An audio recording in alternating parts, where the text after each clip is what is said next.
mana kee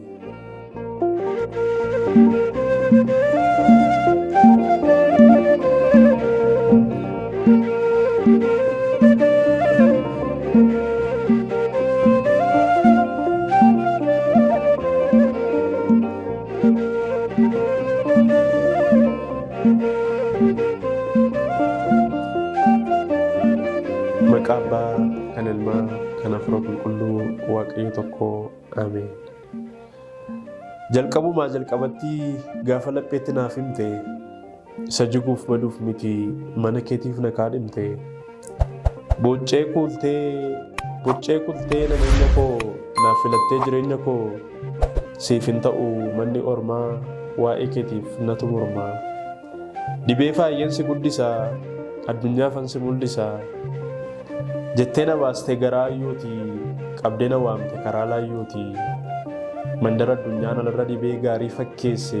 kee miti jettee teessoo ulfinaa keerra na keesse dhalootni tokkeen kiyya sin godhu kan foonii qofaa jettee na goote hafuura keetiin ilma lammaffaa ogummaa jiruu tooftaa lolichaa natti agarsiifte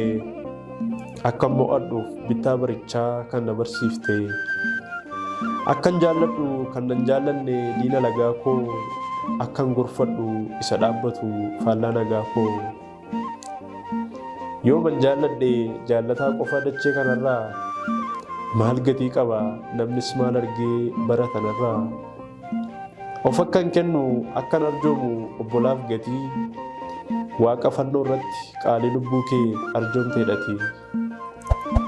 akkan mo'uu fi amaakuu gaarii godhee deebisee akkan eebbisu kan na abaareef kan na eebbisee guutuu ogummaa mana kee keessaa na dhabnamsiistee dacheerra taa'een ifa jireenyaa na agarsiistee manni kee haadha ijoollee ishee qananiin guddistu dibdee kunuunsitee addunyaaf mul'istu ishee nama soortu nyaata san dabarre kan tureen aloofne hamaan hin agarre haadha nama eegdu eebbaaf nama keessu bakka gadii fuutee olee nama keessu mana keettaan horee naamusaaf safuu kanaaf haala kamiin gooftaa sirraa nafuu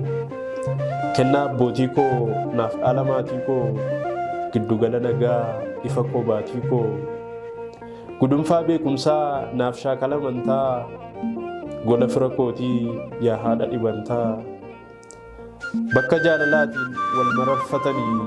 kadhannaaf laguutiin si araarfatanii bakka kabajanii warratti kabajjee seera keef bulanii waanuma tajajjee sirna koo qananii biyya lubbuuf fayyaa